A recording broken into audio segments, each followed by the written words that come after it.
report.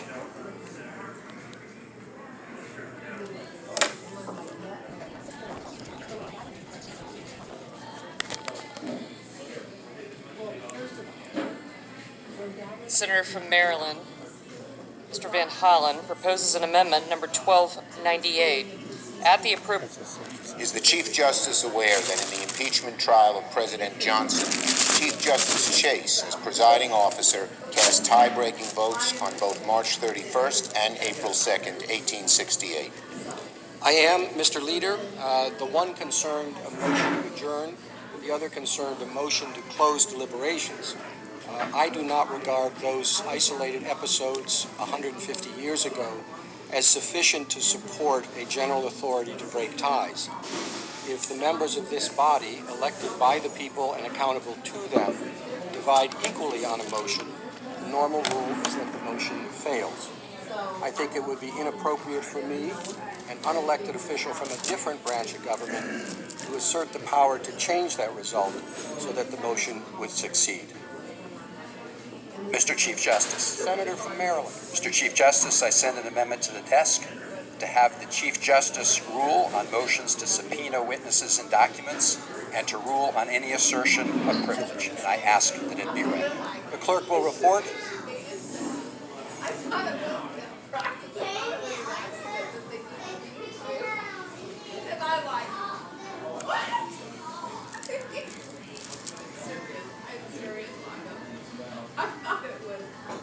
Senator from Maryland, Mr. Van Hollen, proposes an amendment number 1298.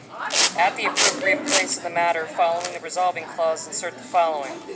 Notwithstanding any other provision of this resolution, the presiding officer shall issue a subpoena for any witness or any document that a senator or a party moves to subpoena if the presiding officer determines that the witness or document is likely to have probative evidence relevant to either article of impeachment before the Senate and consistent with the authority of the presiding officer to rule on all questions of evidence, shall rule on any assertion of privilege.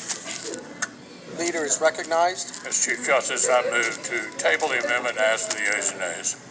Is there sufficient second? There is. The clerk will call the roll. Mr. Alexander. Aye. Ms. Baldwin. All right, so this is the fourth amendment of the four. And again, they had negotiated in advance because Mitch McConnell was going to have a lot of Republicans who are seats are in jeopardy this fall have to cast this vote again and again. This was to require the Chief Justice Roberts to rule. So he would be the one passing the rule of whether there would be any witnesses or documents and to rule on any assertion of White House privilege. Laura, obviously, we know he had just made it clear that he wasn't going to break a tie. He has no intention of doing this, and now they're going to vote on it. But yet, they're making the point. They are, to underscore in case people didn't quite get Justice Roberts saying, listen, this should belong to those who are elected representatives, not to myself. In this case, it wouldn't be appropriate, which is what people expected him to do. There had been some precedent in the Johnson impeachment trial of so many, many years ago, but he did not find that persuasive, he said, to guide his hand now. And I think a lot of that has to do with the idea, there's this doctrine of kind of mootness, where the Supreme Court and any court does not want to get into things that really are already a foregone conclusion. It's already been decided. It's already been resolved here. Well, he made this announcement not at the beginning of the impeachment trial, where people were still wondering about whether he would weigh in. He makes it at the end, after there's a vote about not having witnesses. Then he says essentially, look, this issue is, I'm not going to put my thumb on the scale here. I'm not elected, and by the way, this is basically moot because you have deemed it so. So in many ways, he has set himself up to be the most prudent of the people in the room about this issue, but it doesn't resolve the question ultimately of just how much this point they're doing right now will affect the elections going forward, the future of the Senate and the House of Representatives, and what impact on the American people's faith in our system of impeachment. Ryan, is there any argument to be made for the Chief Justice who is presiding over these impeachment hearings, albeit with a lot of ambiguity, right, and over how he would do so, and not very many rules, right? He was able to define it, that he would not be willing to rule on motions of witnesses, documents, points of law. So it's interesting because the Senate standing rules on impeachment, actually Rule 6, has a role for the presiding officer to rule on certain questions of evidence, like is the witness making statements that are relevant or not, so relevancy. as an issue. I think what's very interesting about this last amendment by Senator Schumer is it seems to be saying, look, we're giving the chamber an opportunity to have the presiding officer, the Chief Justice, rule on questions of executive privilege. So if you vote that down, it kind of shows that you weren't really worried about elongated litigation, because it would have had the Chief Justice resolve the issue here, which is consistent with the standing rules. So that's a little different than what the Chief Justice was saying before about breaking a tie between 50-50 on the side of the senators. And I think this is an important symbolic move that's different than the other amendments that Senator Schumer has offered. Let's go to Phil Mattingly now. Phil, you have some new reporting on why we're in this position, right, which is where a vote comes after the State of the Union and the Iowa caucuses, but given that Mitch McConnell is the majority party, he did not want this, the president did not want this after the State of the Union, and yet that is the deal they've cut.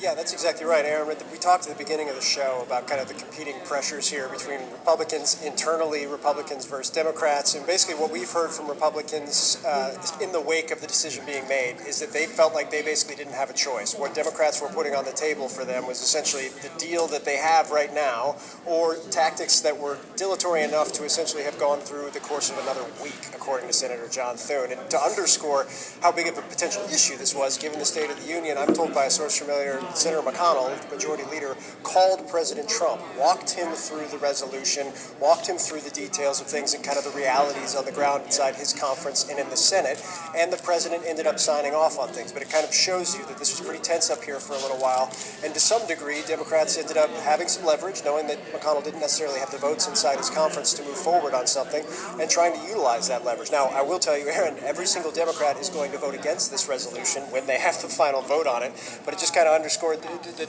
even though we know how this is going to end, even though the witness vote went down 49-51, there's still a little gamesmanship happening inside the Senate to try and change how this is going, and most importantly, to have these 4 amendment votes. Because remember, Aaron, the way the initial resolution was laid out, after that vote that failed earlier tonight, there were no more votes to be had on witnesses. And while McConnell is still tabling all 4 of these amendment votes, this is another series of votes on subpoenaing John Bolton, on subpoenaing Mick Mulvaney, on subpoenaing documents, something that Democrats didn't think they would have the opportunity to do if they lost that vote earlier this evening.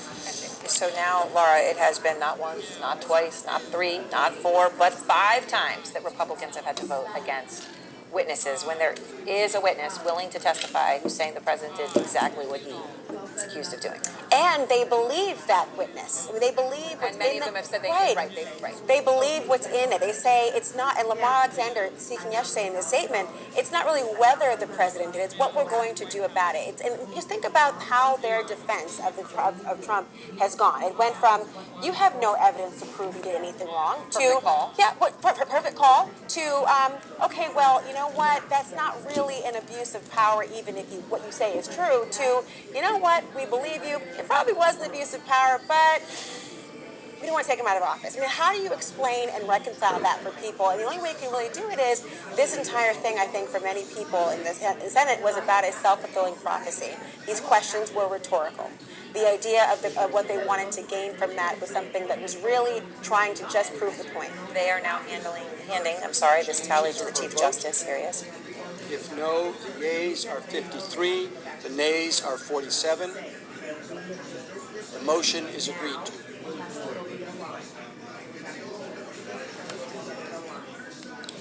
The question occurs on the adoption of Senate Resolution 488. Is there a sufficient second? There is. The clerk will call the roll. Mr. Alexander. Mr. Alexander, aye. Ms. Baldwin. Ms. Baldwin, no. Mr. Barrasso. Mr. Barrasso, aye. Mr. Bennett. Mr. Bennett, no. Mrs. Blackburn. And now they are voting on the actual resolution. 4 amendments, all of them now complete. On the 2 relating to John Bolton, Collins and Romney voting with the Democrats, otherwise voting with the Republicans. So there have been 5 votes from Republicans turning down witnesses and documents. This is the vote now, Tim, on the resolution itself. This resolution will move ahead once we get this roll call vote, and that means that they're going to have 4 hours of closing statements, equally divided. Then they'll have time to talk, give their speeches, and a final vote on Wednesday. Yes. You know, precedent is really important. we've seen it in the past 9 days, people referring to precedent. There's some major issues that have just been opened. Again, I go back to the 70s because much of our thinking about abuse of power comes from the Nixon experience. Congress, after the Watergate, said the American people have the right to know information about abuse of governmental power. I want to know whether, in their statements, Republicans are going to limit this view of acceptable abuse of power or not. Is it going to be acceptable to sic the IRS against your political enemies? Is it going to be okay to start FBI investigations on your political enemies? Is it going to be okay to prevent money from going to certain groups that are dissenters?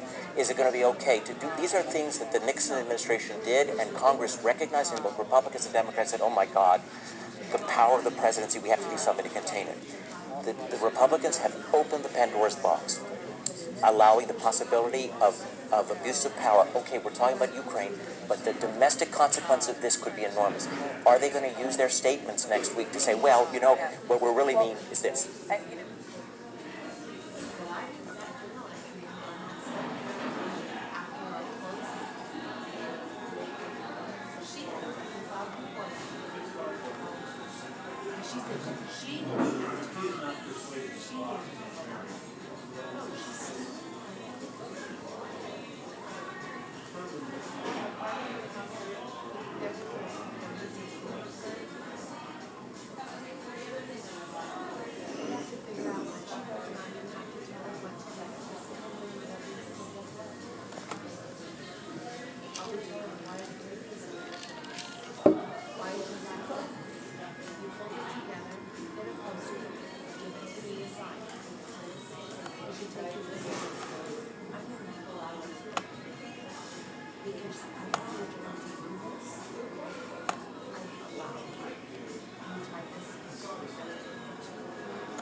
Well, good afternoon, everyone.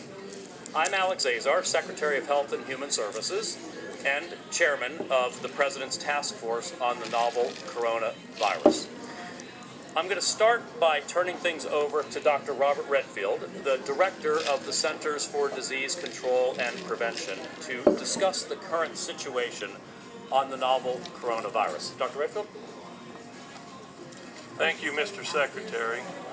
Let me give you an update on the current situation of the novel coronavirus.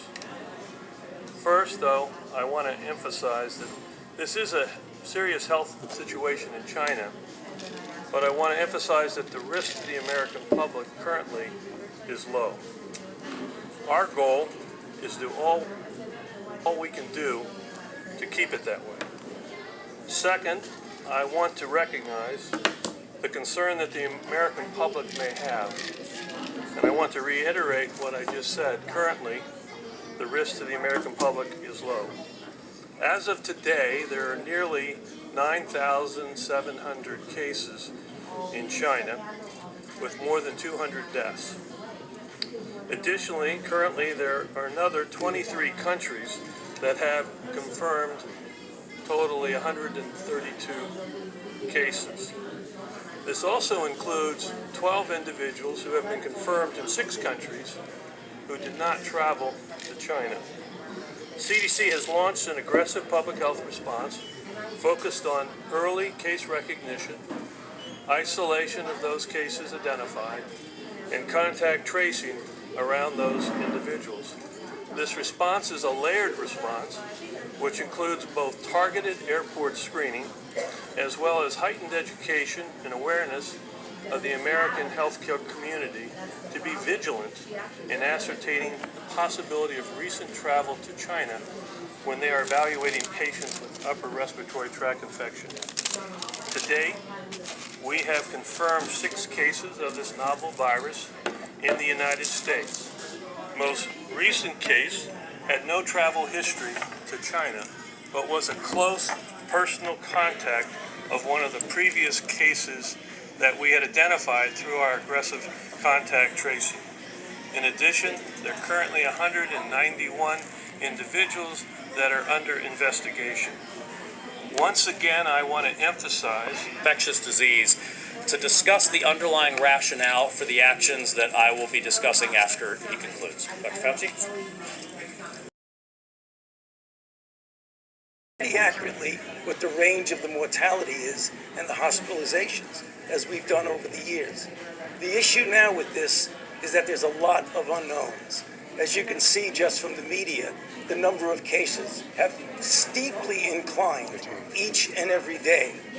You know that in the beginning, we were not sure if there were asymptomatic infection, which would make it a much broader outbreak than what we're seeing. Now we know for sure that there are. It was not clear whether an asymptomatic person could transmit it to someone while they were asymptomatic. Now we know from a recent report from Germany that that is absolutely the case. There are a number of countries outside of China that have travel-related cases, and now what we're seeing is that there are secondary cases from them. And as Bob mentioned, we also have that in this country. The WHO has issued, as you know, a public health emergency of international concern declaration. If you put all these things together, I underscore what Bob said. We still have a low risk to the American public, but we want to keep it at a low risk. And because there are so many unknowns here, we're going to take the action that the Secretary will describe in a temporary way to make sure we mitigate as best as we possibly can this risk. Thank you, Dr. Fauci. Today, President Trump took decisive action to minimize the risk of the spread of novel coronavirus in the United States. Since taking office, President Trump has been clear. His top priority is the safety of the American people. In addition to the steps that the doctors have outlined, we continue to operationalize a multi-layered, cross-agency public health response. Following the World Health Organization's decision to declare the 2019 novel coronavirus a public health emergency. Thank you very much. I think we're getting ready to do something very exciting. Jim, you want to take over? Sure. Christina, Jessica, please stand by for a call from the President of the United States. Where's my camera? I guess it's over to you at this point. Where's my camera? You talk. A lot of cameras. It's an exciting day. It is. First all-women spacewalk underway right now. They're doing very important work. Just so everybody knows, if they're ready, I'm ready. I think we're getting ready to do something very exciting. Jim, you want to take over? Sure. Christina, Jessica, please stand by. Short window for the downlink, and also they've got very busy work to do. So everybody knows this is a short window for the downlink, and also they've got very busy work to do. They're on the outside of the station, but what a big day. We're thrilled to be here, Mr. President. It's over to you for communicating with them. Well, I'm thrilled also, and if they're ready, I'm ready.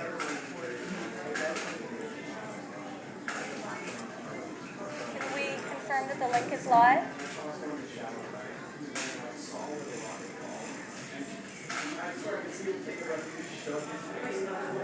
The link is live. The link is live. They are listening. They're on the outside of the station. Station, this is President Donald Trump.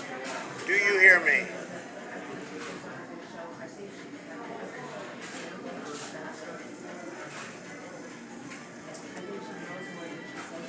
I can hear you. That's great. That's great. I was starting to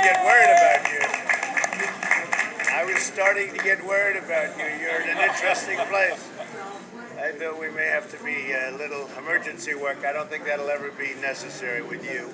The job that you do is incredible. And I'm here with Vice President Mike Pence, NASA Administrator Jim Bridenstine, and my daughter Ivanka. We're thrilled to be speaking live with two brave American astronauts who are making history, joining us during their spacewalk outside the International Space Station.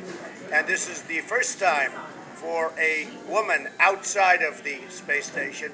Our flight engineers, Christina Cook and flight engineer Jessica Meir. And I just want to congratulate you. What you do is incredible, and so you're very brave people.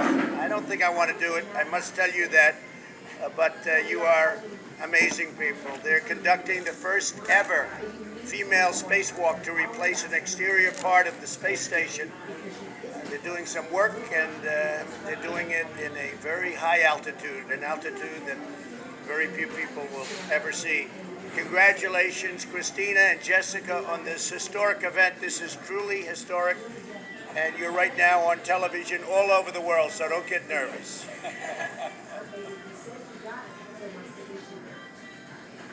I'd like to ask you a question. What would you like to tell everyone listening and watching today, especially young women who are interested in space? It's about a 4 or 5 second. Ah, okay. Well, thank you. First of all, we don't want to take too much credit because there have been many other female spacewalkers before us. This is just the first time that there have been two women outside at the same time. And it's really interesting for us. We've talked a lot about it up here. You know, for us, this is really just us doing our job. It's something we've been training for 6 years and preparing for, and so it didn't really, you know, for us, it's just coming out here and doing our job today. We were the crew that was tasked with this assignment. At the same time, we recognize that it is a historic achievement, and we do, of course, want to give credit to all of those that came before us. There's been a long line of female scientists, explorers, engineers, and astronauts, and we have followed in their footsteps to get us where we are today. We hope that we can provide an inspiration to everybody, not only Rohit, but to everybody that has a dream, that has a big dream, and that is willing to work hard to make that dream come true. Something that all of us that have made our way up here have done all throughout our lives. And I can tell you, the hard work certainly did pay off. I've only been up here a few weeks, actually about 3 weeks I've been in space, and this is my first flight and my very first spacewalk. So it is a pretty incredible feeling, I'm sure you can all imagine, and it's one that I will never forget. I'm extremely fortunate to be sharing this moment with Christina Cook, who is not only my colleague, but also a very, very close and dear friend. So it's really our honor to be out here working today and to be representing whatever it is that's significant to whatever individual's desires and hearts. Thank you. Well, Christina and Jessica, I would like to, if I could, just thank you. Jessica, I know that you've been doing this and you've been working hard, and Christina, I've studied your resume. It's really incredible what you've done, what you've both done. Your lives have been incredible, and now you're in a place that, as I said, very few people will ever get that experience. You're doing an incredible job. This is a first step because we're going to the moon, and then we're going to Mars. We're launching from the moon, most likely. I seem to think that's the best way of doing it, Jim. So we're launching from the moon, and I just want to congratulate you both. You're very brave, brilliant women, and you represent this country so well. And our country is very proud of you, and we are very proud of you. Millions and millions of people are watching you right now, but I will tell you what you do is really something very special. So first the moon, and then we go to Mars. Thank you both very much. Have a good time.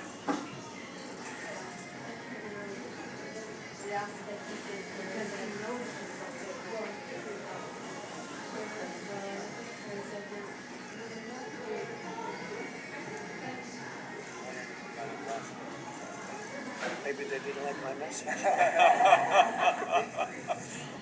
Anyway, two great women, two great people. Big danger, not easy. It's not an easy thing to do. A lot of people would take a pass on that one. But they're great women. Okay, back to the scoop. I think I heard that. That's the link. That's the end of the link. So they heard my message and they tried to respond.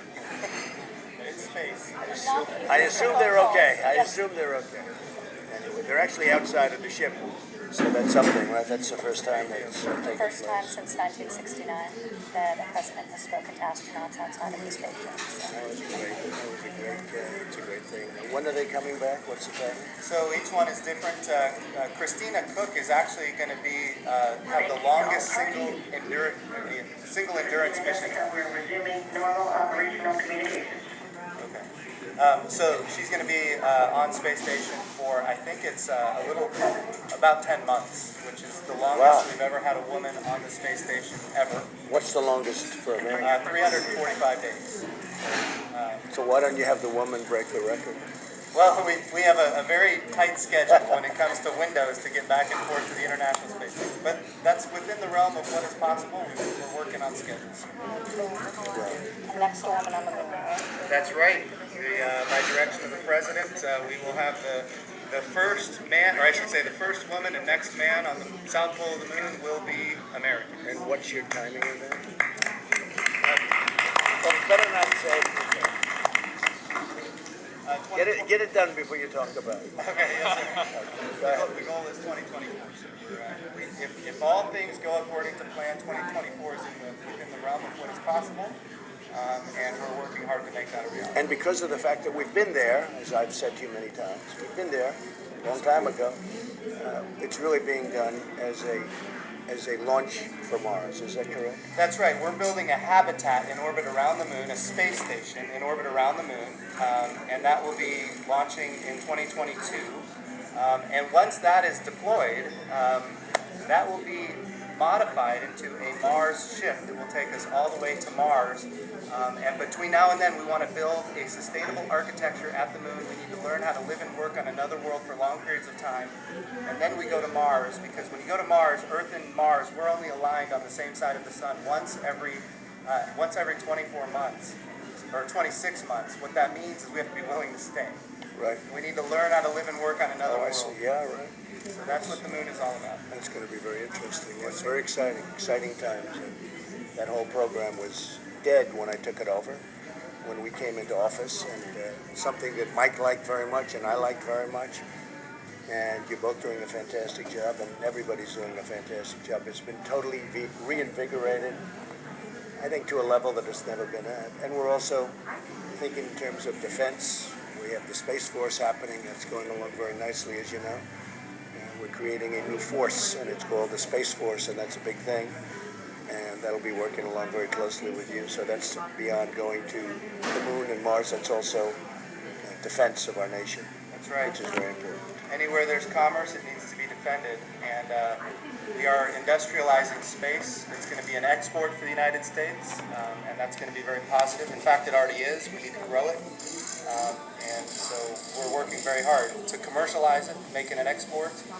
And of course, that requires it to be defended just like the high seas for trade. That's fantastic. Thank you very much. Great job. Thank you, sir. Well, thank you very much, everybody. That was very exciting. And these are two great people, and they put themselves at risk for our nation and because they love doing it. And there are a few people that have the ability to do something like that. I will say that it takes a great ability. So thank you all for being here. It's very nice. Thank you.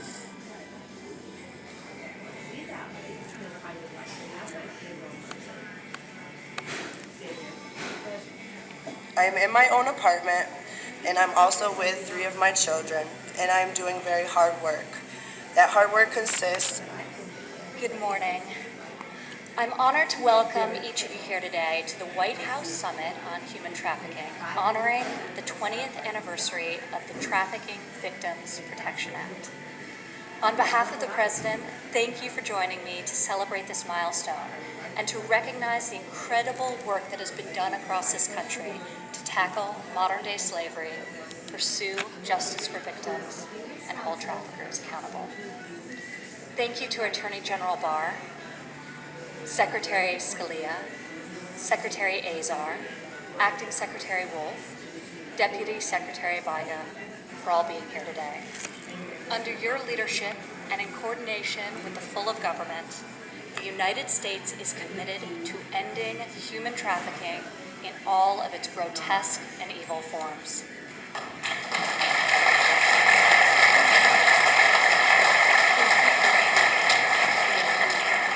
I'm also grateful to be joined by so many members of Congress and special guests, including Congressman Smith, Congresswoman Wagner. Please stand.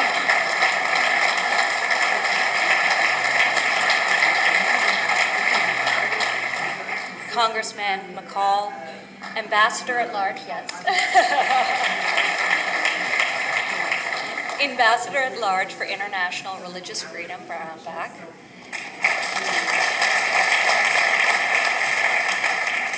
And U.S. Ambassador to the Holy See, Callista Gingrich. Thank you.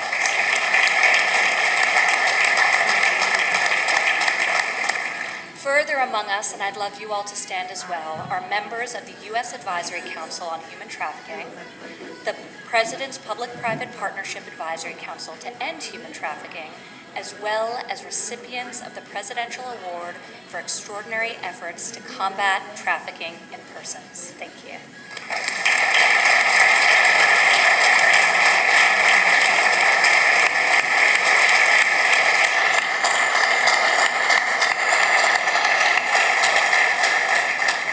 Each of you possess a wealth of knowledge and action-oriented approach that are invaluable resources in this fight against this crime and as we seek to best support survivors. Human trafficking is believed to be one of the largest criminal activities in the world, with an estimated 24.9 million people trapped in forced labor, domestic servitude, or commercial sex trafficking.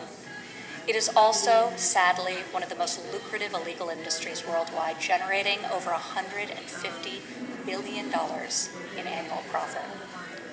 This issue has no demographic limitations and exploits society's most vulnerable, often women and children, and particularly targets runaway and homeless youth. In 1983, Robert Fuller and Louis Malteris, two middle-aged men, both born with intellectual disabilities, were discovered working on a dairy farm in Chelsea, Michigan. Isolated from the world, these two men were working 17-hour days with no pay and living in squalor. They were hidden in plain sight.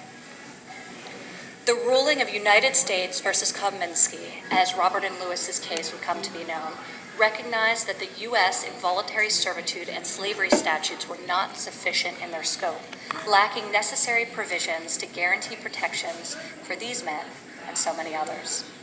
This case spurred what would become a national outcry for legislation to address modern-day slavery. In 2000, Congress responded. Under the leadership of former Senator Sam Brownback and Representative Chris Smith, whom you'll hear from shortly, Congress passed the monumental bipartisan Trafficking Victims Protection Act. This landmark piece of legislation changed the landscape of the conversation around human trafficking and elevated the U.S. government's capabilities to combat this evil. The TVPA created a number of protections for victims, ensuring that they had access to necessary services. It also sharpened prosecution capabilities, criminalizing a broader scope of human trafficking-related crimes and requiring convicted traffickers to provide full restitution to their victims. The TVPA enhanced prevention efforts as well, creating for the first time in U.S. history an office to monitor and combat trafficking in persons within the State Department. The TIP office, currently led by Ambassador at Large John Richmond, is tasked with producing the annual Trafficking in Person report that serves as our key diplomatic tool to engage foreign governments on tackling this issue collectively. It goes without saying that the guests in this room at the TVPA ushered in a new era in anti-trafficking work. Over the past 20 years, this legislation has shaped how our country pursues justice for victims, holds traffickers accountable, and prevents further cases of trafficking. So that brings us today. Much progress has been made, but we recognize that this issue is still, unfortunately, so pervasive in our own communities and across the globe. In the early days of this administration, President Trump committed to bringing the full force and weight of the U.S. government to tackling this horrific problem. Since then, I am proud to have helped him deliver on this promise, signing 9 pieces of legislation into law that directly address human trafficking.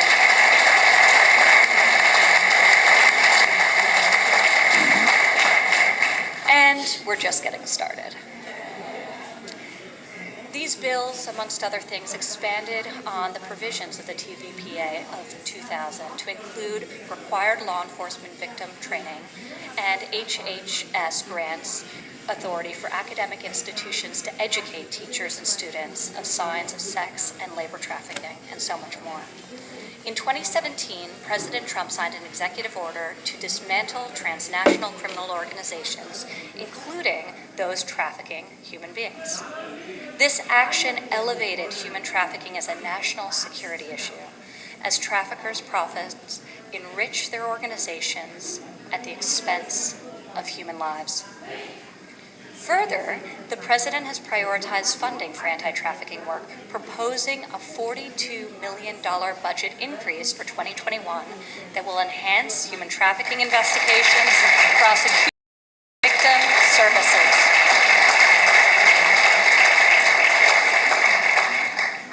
We are resolved and we are relentless in the fight to hold perpetrators accountable and restore human dignity for victims. This administration has fought and will continue to fight this crime and ensure that survivors can access the services they need.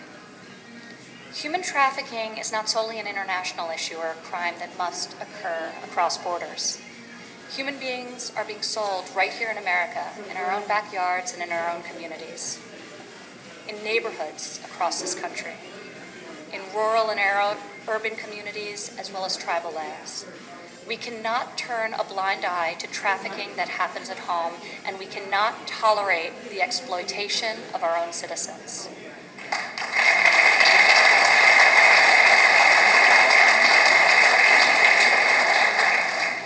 The prevalence of domestic trafficking was brought to a new light for me on a recent visit to Atlanta.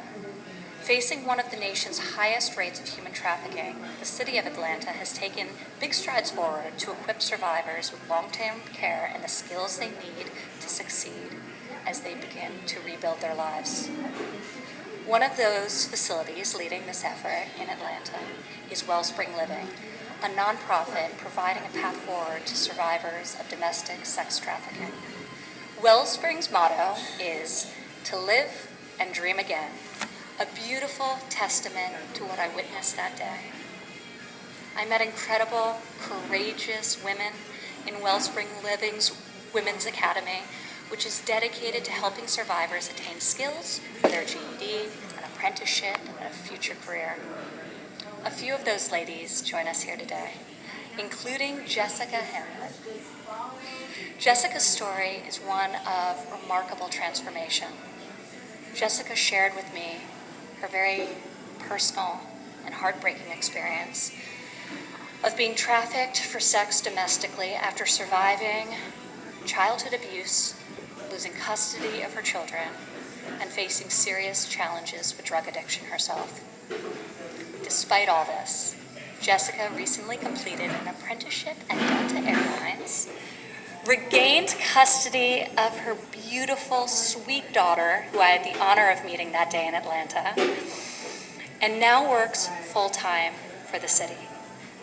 Her resilience is inspiring, and I would be honored if Jessica would come up and say just a few words.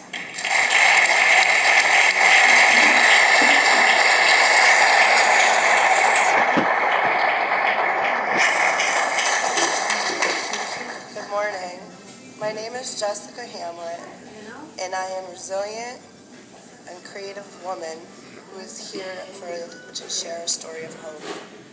My life didn't start out looking very hopeful. Actually, I was born into a situation that set me up for failure. At the age of 8, I was introduced to drugs and was exploited at the age of 12.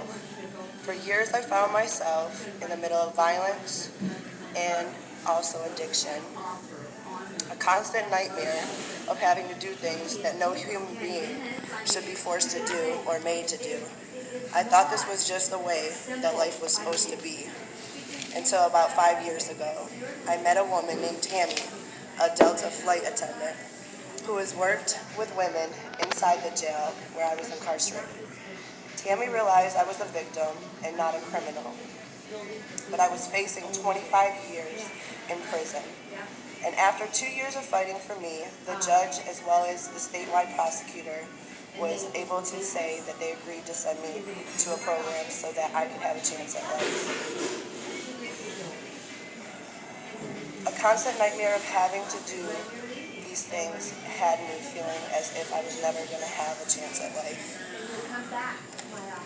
I couldn't believe that Wellspring was going to be able to accept me after doing an interview with them. We applied and I got in. I think I pulled it. I could believe there was a and there could be hope for me.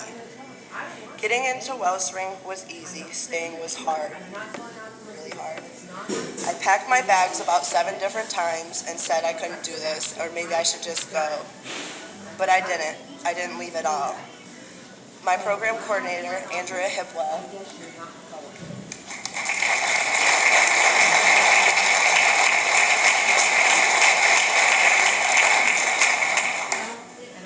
and the people there loved and accepted me in such a way that I thought I was being set up. I didn't even know what love looked like. I thought it couldn't be real, but it was. They helped me work through my trauma. I got my GED, and they as well prepared me for getting a job, and not just a job, but a career. As well as getting a paid apprenticeship, and then they wouldn't believe, or you guys wouldn't believe, I got an apprenticeship with Delta Airlines. My first day at Delta, there was flowers and a cup, and it said, "Welcome aboard, Jessica. Welcome to the team." I felt like I was at home. I felt like I had family that knew how to love me and wanted to see me successful. When my apprenticeship was complete, I got a job at the City of Atlanta watershed, and I absolutely love where I'm at today. I'm in my own apartment, and I'm also with 3 of my children, and I'm doing very hard work. That hard work consists of basketball practice, football practice of kids and women who are being exploited. Thank you, Miss Ivanka, for allowing me to be here, for helping me and helping other women today.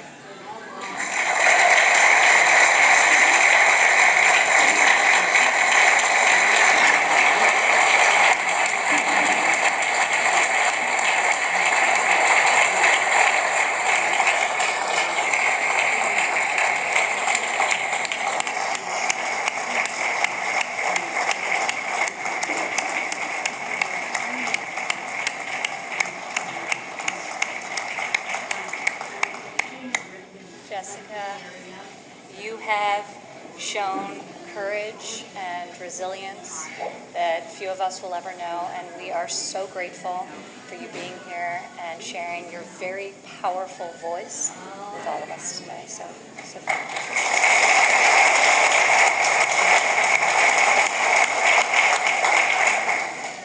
you. No human being deserves to live without agency or without hope for a future.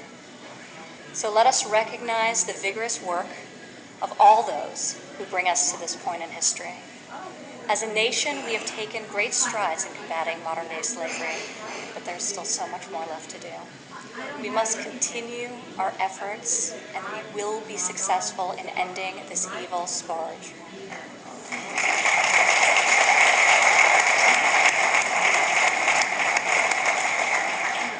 Thank you all so much for being here, and with that, I would like to welcome Attorney General Barr, who has been such a formidable champion on this issue, to come up and join us and say a few words. Thank you all.